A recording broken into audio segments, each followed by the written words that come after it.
পার্বত্য চট্টগ্রামে কমপক্ষে 100টি স্কুলে এবছরের মধ্যেই ই লার্নিং চালু হবে। ঢাকা চট্টগ্রামের অভিজ্ঞ শিক্ষকরা প্রযুক্তির সহায়তায় এসব স্কুলে শিক্ষকতা করে সেখানকার শিক্ষক ঘাটতি পূরণ করবেন। যেসব এলাকায় বিদ্যুতের ঘাটতি রয়েছে সেখানে সোলার প্যানেল বসিয়ে বিদ্যুতের ঘাটতি নিরসন এবং মোবাইল নেটওয়ার্ক ও স্টারলিংক পরিষেবা ব্যবহার করে এই সংকট মোকাবেলা করা হচ্ছে। স্কুলগুলোতে মেয়েদের জন্য বিশেষ ব্যবস্থা গ্রহণ করে তাদের পড়াশোনার উপযোগী করে তোলা হচ্ছে। স্কুলের অবকাঠামোকে নারীবান্ধব করে তুলতে স্কুল ভবন নির্মাণের সময় কমিটিতে নারী স্থপতি রাখার নিয়ম করা হয়েছে। আমাদের লক্ষ্য হলো স্কুল ভবনের ডিজাইন থেকে শুরু করে পড়াশোনার পরিবেশ চিন্তা ভাবনায় মেয়েদেরকে বিশেষভাবে গুরুত্ব দেওয়া, যাতে তারা ব্যক্তিগত নিরাপত্তা ও স্বাস্থ্যের দিক থেকে স্বস্তিদায়ক পরিবেশে পড়াশোনা করতে পারে। জুলাই গণ অভ্যুত্থানে শহীদ ও আহত যোদ্ধাদের জন্য আমরা নিরলসভাবে কাজ করে যাচ্ছি। এখন পর্যন্ত 775টি শহীদ পরিবারকে প্রায় 100 কোটি টাকার সঞ্চয়পত্র ও মাসিক ভাতা বাবদ ব্যাংক চেক দেওয়া হয়েছে। অবশিষ্ট যারা আছেন তাদেরও কয়েকটি আইনগত বিষয় নিষ্পত্তি সাপেক্ষে সঞ্চয়পত্র দেওয়ার প্রক্রিয়া চলছে। এর পাশাপাশি আহত 13,800 জন জুলাই যোদ্ধাকে 3টি ক্যাটাগরিতে নগদ টাকা ও চেক বাবদ 153 কোটি 4 লাখ টাকা প্রদান করা হয়েছে। 78 জন অতি গুরুতর আহত জুলাই যোদ্ধাকে সিঙ্গাপুর, থাইল্যান্ড, তুরস্ক এবং রাশিয়ার উন্নত চিকিৎসার জন্য পাঠানো হয়েছে এবং চিকিৎসা ব্যয় বাবদ এ পর্যন্ত প্রায় 100 কোটি টাকা দেওয়া হয়েছে। আহতদের পুনর্বাসনের জন্য সরকারের সবকটি মন্ত্রণালয়ের সম্মিলিত প্রচেষ্টায় বিভিন্ন ধরনের উদ্যোগ নেওয়া হচ্ছে। ফ্যাসিবাদী সরকারের আমলে দেশে শহরে বন্দরে হাজারো প্রতিষ্ঠান, সড়ক, সেতু, সেনানিবাস, যুদ্ধজাহাজ, স্কুল, কলেজ, বিশ্ববিদ্যালয়ের নাম পরিবর্তন করে স্বৈরাচার তার নিজের এবং নিজের পরিবারের সদস্যদের নামে চালু করেছিল। আমরা সব নাম পরিবর্তন করে আগের নাম বা মানানসই নাম করে দিয়েছি। প্রিয় দেশবাসী, অন্তর্বর্তীকালীন সরকার এমন এক অবস্থায় দেশের দায়িত্বভার গ্রহণ করেছিল যখন প্রতিটি গণতান্ত্রিক প্রতিষ্ঠান, অফিস, আদালত বিধ্বস্ত অবস্থায় ছিল।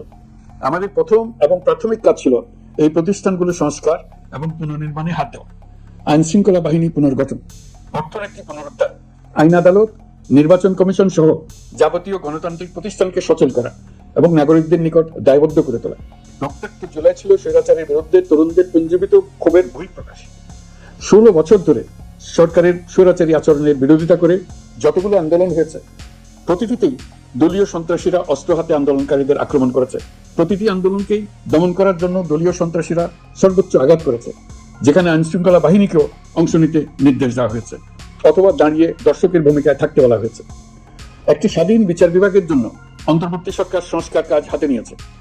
বিচার বিভাগীয় সংস্কার কমিশনের প্রস্তাবনা অনুযায়ী সুপ্রিম কোর্ট বিচারক নিয়োগ সহ যে সকল কাজ এই সরকার স্বল্প সময়ের মধ্যে করে যেতে পারবে সে সকল কাজের অধিকাংশ ইতিমধ্যে সম্পন্ন করা হয়ে গেছে, বাকি কাজ চলমান রয়েছে। স্বৈরাচার আমলে দলীয় বাহিনীতে পরিণত হওয়া ভঙ্গুর আইন শৃঙ্খলা বাহিনীকে নতুন করে গড়ে তোলার জন্য আমরা সর্বোচ্চ ব্যবস্থা নিয়েছি। আইন শৃঙ্খলা বাহিনী দ্বারা কোনো মানবাধিকার লঙ্ঘন যাতে না ঘটে সেই জন্য পুলিশ সদর দপ্তরে একটি সেল কার্যকর করা হয়েছে, যেখানে মানবাধিকার সহ পুলিশ সদস্যদের মাধ্যমে সংগঠিত যে কোনো অপরাধের বিষয়ে অভিযোগ করা যায়। এই সমস্ত সেল অন্যান্য আইন প্রয়োগকারী সংস্থার প্রধান কার্যালয়েও স্থাপন করা হচ্ছে। আসামিদের জিজ্ঞাসাবাদ হবে স্বচ্ছ কাচের ঘরে। হাজতখানায় বন্দীদের মানবিক সেবা নিশ্চিত করা হবে।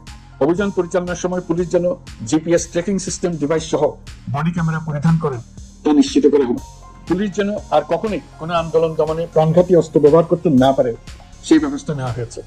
বেআইনি সমাবেশে বল প্রয়োগের ক্ষেত্রে জাতিসংঘের স্বীকৃত 5টি ধাপ অনুযায়ী পুলিশ সদস্যদের প্রশিক্ষণ দেওয়া হচ্ছে। সব মিলিয়ে স্বরাষ্ট্র মন্ত্রণালয়ের পুলিশ সংস্কার কমিশনের প্রস্তাব অনুযায়ী 16টি সংস্কার কাজ সম্পন্ন হয়েছে, আরও 43টি সংস্কার কাজ সমাপ্ত হওয়ার পথে।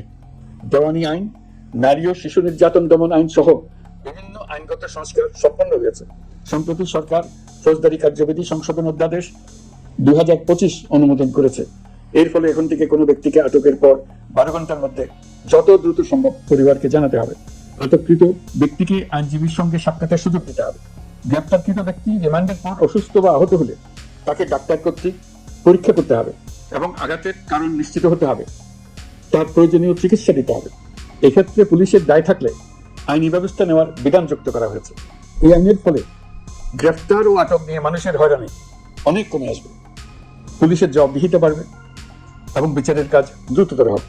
পুলিশ সংস্কার কমিশনের সুপারিশ ছিল কোনো ব্যক্তি থানায় জিডি করতে গেলে অবশ্যই তা গ্রহণ করতে হবে। জিডি গ্রহণ করা ছাড়া থানা থেকে কোনো ব্যক্তিকে ফিরিয়ে দেওয়া যাবে না। এই সুপারিশের ভিত্তিতে সরকার সিদ্ধান্ত নিয়েছে দেশের সব থানায় অনলাইনে জিডি করা যাবে। এখন থানায় জিডি না নেওয়ার আর কোনো অভিযোগ থাকবে না। গণতান্ত্রিক চর্চার অন্যতম প্রধান শর্ত গণমাধ্যমের স্বাধীনতা। অতীত ইতিহাসের দিকে তাকালে দেখা যায় মুক্ত সাংবাদিকতার ক্ষেত্রে প্রথম এবং সবচেয়ে বড় বাধা হিসেবে কাজ করেছে সরকার। অন্তর্বর্তী সরকার এসব বাধা অপসারণে বিভিন্ন উদ্যোগ নিয়েছে। আমরা সমালোচনাকে উন্মুক্ত করে দিয়েছি।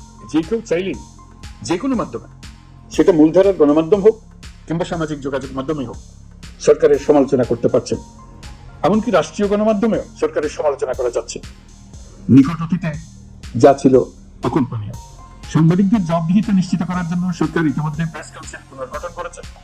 আপনারা জানেন, সামাজিক যোগাযোগ মাধ্যমে প্রতিদিন বিপুল পরিমাণ গুজব ও অপতথ্য ছড়িয়ে পড়ছে। দেশকে অস্থিতিশীল করতে হাতিয়ারে পরিণত হয়েছে গুজব।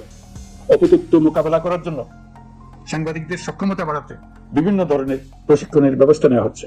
স্বৈরাচারী সরকার আমলে সাংবাদিকতার ক্ষেত্রে বড় বাধা ছিল ডিজিটাল নিরাপত্তা আইন, যা পরে সাইবার নিরাপত্তা আইন রূপে আবির্ভূত হয়েছিল। আমরা এই আইনটি বাতিল করেছি। এই আইনের অধীনে সাংবাদিকদের বিরুদ্ধে করা সব মামলা বাতিল করা হয়েছে। সংবাদ মাধ্যমের স্বাধীনতা নিশ্চিত করে নেয়। এটি একটি বড় অগ্রগতি। নতুন যে আইন প্রণীত হয়েছে তাতে আগের আইনের নিবর্তনমূলক 9টি ধারা বাদ দেওয়া হয়েছে। আগের আইনের আওতায় করা 95% মামলায় এসব ধারায়। আমরা বিশ্বাস করি নতুন আইন প্রণয়নের পর সাংবাদিকদের আইনি হয়রানি বন্ধ হবে। গত বছর মানুষের প্রতিবাদকে স্তব্ধ করে দিতে ফ্যাসিবাদী সরকার ইন্টারনেট বন্ধ করে দিয়েছিল, যাতে গোপনে তারা দমন নিপীড়ন হত্যাকাণ্ড চালাতে পারে। অন্তর্বর্তী সরকার সাইবার সুরক্ষা আইন সংশোধন করে নতুন অধ্যাদেশে প্রথমবারের মতো ইন্টারনেটকে মৌলিক অধিকার হিসেবে অন্তর্ভুক্ত করেছে। সম্প্রতি আন্তর্জাতিক bandwidth real time internet traffic পরিবহনে 4 টেরাবাইট সেকেন্ডের মাইলফলক অতিক্রম করেছে বাংলাদেশ সাবমেরিন কেবলস পিএলসি। বাংলাদেশে ইন্টারনেট সেবার মান ভালো করতে সরকারের পক্ষ থেকে সর্বোচ্চ উদ্যোগ নেওয়া হয়েছে। বাংলাদেশের মানুষের অতীতের বিভিন্ন ঐতিহাসিক ও গণতান্ত্রিক সংগ্রাম থেকে শুরু করে জুলাই অভ্যুত্থানের প্রেক্ষাপট বর্ণনা করা হয়েছে। আমাদের 3টি দায়িত্ব ছিল: সংস্কার, বিচার ও নির্বাচন। জুলাই অভ্যুত্থানের ছাত্র শ্রমিক জনতা দেয়ালে দেয়ালে যে প্রত্যাশার কথা লিখে রেখেছিল, তার অন্যতম ফোকাস ছিল রাষ্ট্র ব্যবস্থার গণতান্ত্রিক সংস্কার। সেই লক্ষ্যে আমরা বেশ কয়েকটি সংস্কার কমিশন গঠন করেছিলাম। তাদের মধ্যে প্রধান প্রধান সংস্কার কমিশনগুলো যে সুপারিশ পেশ করেছে, সেগুলোর মধ্যে স্বল্প সময়ের মধ্যে আশু বাস্তবায়নযোগ্য বহু সংস্কার আমরা ইতিমধ্যে সম্পন্ন করেছি। এই সংস্কারগুলোর মাধ্যমে অর্থনৈতিক খাত, বিচার ব্যবস্থা ও জনপ্রশাসনে গতিশীলতা আসবে। স্বচ্ছতা ও জবাবদিহিতা বহুলাংশে বৃদ্ধি পাবে। দুর্নীতি, অনিয়ম ও হয়রানি হ্রাস পাবে। দীর্ঘমেয়াদী সংস্কার কাজ বাস্তবায়নের লক্ষ্যে আমরা জাতীয় ঐকমত্য কমিশন গঠন করেছিলাম। এই কমিশনে 30টির অধিক রাজনৈতিক দল ও জোট স্বতঃস্ফূর্তভাবে অংশগ্রহণ করেছে, তাদের মতামত দিয়েছে। প্রাথমিক পর্যায়ে ঐকমত্য কমিশন 166টি সুপারিশ নিয়ে 30টির বেশি রাজনৈতিক দলের সঙ্গে প্রায় 2 মাস ধরে দলগত ও জোটগতভাবে আলোচনা করেছিল। এই প্রক্রিয়ায় যেসব বিষয়ে রাজনৈতিক দলগুলোর মধ্যে ঐকমত্য প্রতিষ্ঠিত হয়েছিল, সেগুলো বাদ দিয়ে কমিশনের পক্ষ থেকে 19টি মৌলিক সংস্কারের বিষয় চিহ্নিত করা হয়। দ্বিতীয় পর্যায়ে 23 দিন ধরে আলোচনা শেষে 19টি বিষয়ের বেশিরভাগ ক্ষেত্রেই ঐকমত্য প্রতিষ্ঠা করা সম্ভব হয়েছে, যদিও কয়েকটি ক্ষেত্রে কিছু কিছু রাজনৈতিক দলের নোট অফ ডিসেন্ট রয়েছে। সংস্কারের ক্ষেত্রে আমরা আমাদের লক্ষ্যে পৌঁছাতে পেরেছি। ঐকমত্য কমিশনের পরিচালনায় দেশের সকল রাজনৈতিক দল মিলে দীর্ঘদিন ধরে প্রতিনিয়ত আলাপ আলোচনার ভিত্তিতে জুলাই সনদ চূড়ান্ত হওয়ার পর্যায়ে এসছে। জুলাই সনদ একটি ঐতিহাসিক অর্জন। এটা শুধু আমাদের রাজনৈতিক ইতিহাসে নয়, বৃহত্তর পরিমণ্ডলের রাজনৈতিক ইতিহাসেও স্মরণীয় হয়ে থাকবে। দলিল তো স্মরণীয় হয়ে থাকবেই, এটা রচনার প্রক্রিয়াও স্মরণীয় হয়ে থাকবে। এই দলিল প্রণয়নের জন্য আমি সকল রাজনৈতিক দলের নেতৃবৃন্দকে এবং ঐকমত্য কমিশনের সদস্যবৃন্দকে, বিশেষ করে এই উদ্যোগের নেতৃত্ব দানকারী প্রফেসর আলী রিয়াজকে জাতির পক্ষ থেকে অশেষ কৃতজ্ঞতা জানাচ্ছি। রাজনৈতিক দলের প্রতিনিধিরা অত্যন্ত সৌহার্দ্যপূর্ণ পরিবেশের আলোচনায় অংশ নিয়েছেন। মতপার্থক্য থাকা সত্ত্বেও সকল রাজনৈতিক দলের মধ্যে ঐকমত্য তৈরির চেষ্টা ছিল।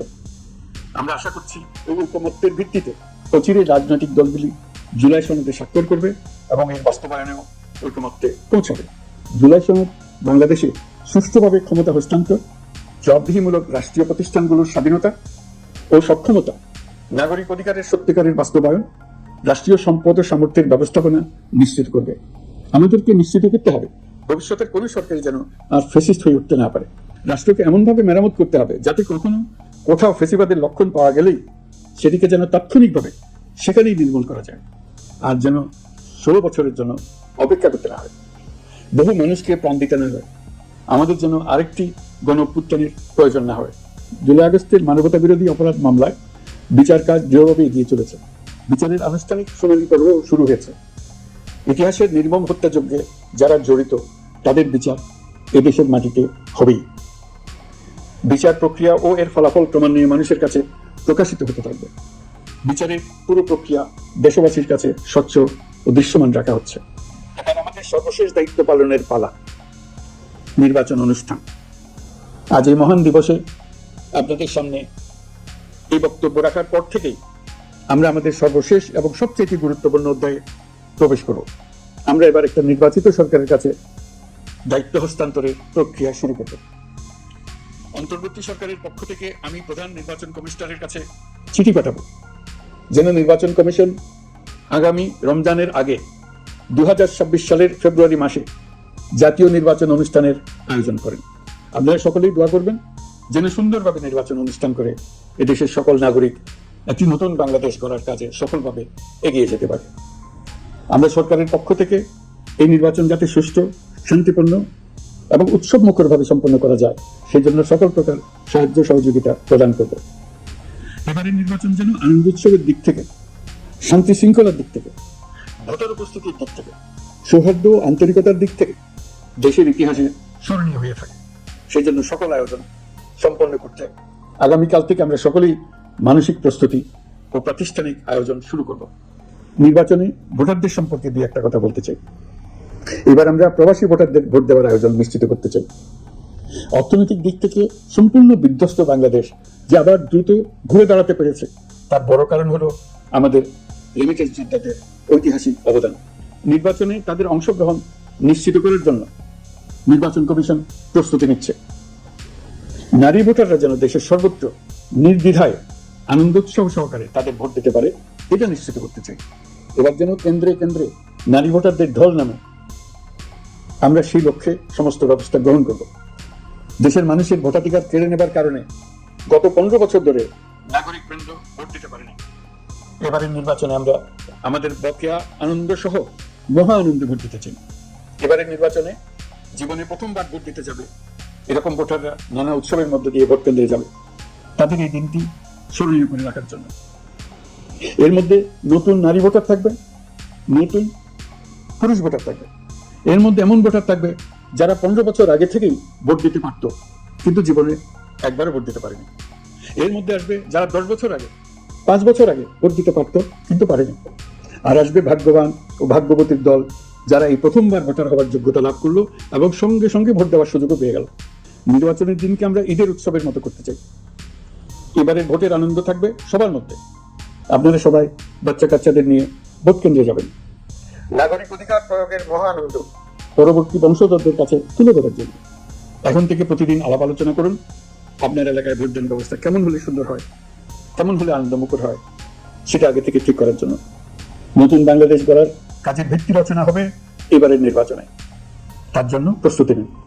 প্রিয় দেশবাসী, দেশের ইতিহাসে এখন পর্যন্ত যতগুলো বড় সংঘাত, সহিংসতার ঘটনা ঘটেছে তার সবগুলোর নেপথ্য কারণ ছিল ত্রুটিপূর্ণ নির্বাচন। ত্রুটিপূর্ণ নির্বাচনের মধ্য দিয়ে কোন দল যদি গায়ের জোরে নির্বাচিত হয়ে ক্ষমতায় আসে তার চূড়ান্ত পরিণতি কি তা জুলাই অভ্যুত্থান আমাদের দেখিয়ে দিয়েছে।